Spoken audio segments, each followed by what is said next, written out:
le documentaire de la discorde.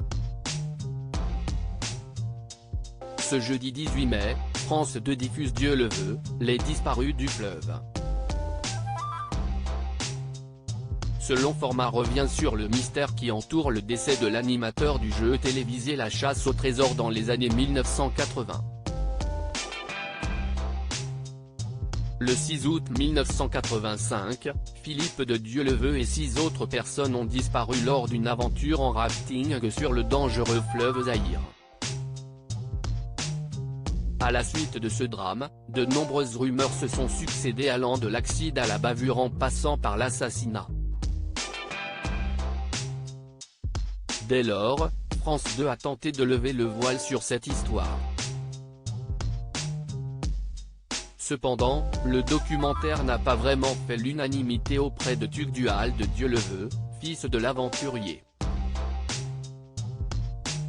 Ce dernier, ainsi que son frère et sa sœur, a refusé de participer au projet. Un choix qu'il a défendu dans les colonnes du Parisien, ce mercredi 17 mai. Tout le monde a le droit de parler de notre père car c'est un personnage public. Nous avons en revanche un vrai problème à ce que, malgré nos mises en garde, le service public et Gaumont, les finances, accordent leur confiance à une femme qui a déjà écrit n'importe quoi sur cette affaire. A-t-il déclaré sans langue de bois. À travers ses propos, Tugdual de Dieuleveux n'épargne pas Anna Miquel, co-réalisatrice du documentaire. Et pour cause, en 2008, cette journaliste avait publié une enquête intitulée Les crocodiles du Zaïre dans le magazine Oxy. Dans cet article, elle affirmait que les aventuriers français avaient été assassinés par les services secrets du Mobutu, ex-dictateur du Zaïre, a rappelé le quotidien national. Malgré les documents fournis, Tugdual de Dieuleveux a toujours douté de la véracité de ces preuves. Elle a menti, acheté des documents et publié des fake news, a-t-il assuré. Avant de poursuivre très remontée, elle n'est absolument pas légitime pour faire un documentaire sur notre père. Si Anna Miquel estime être légitime à 200%, il en est de même pour son collègue Yannick Saillet. Pour ce dernier, il s'agit avant tout d'une fracture au sein du clan de l'ex-animateur. Pour l'heure, le mystère autour de la disparition de Philippe de Dieuleveux demeure.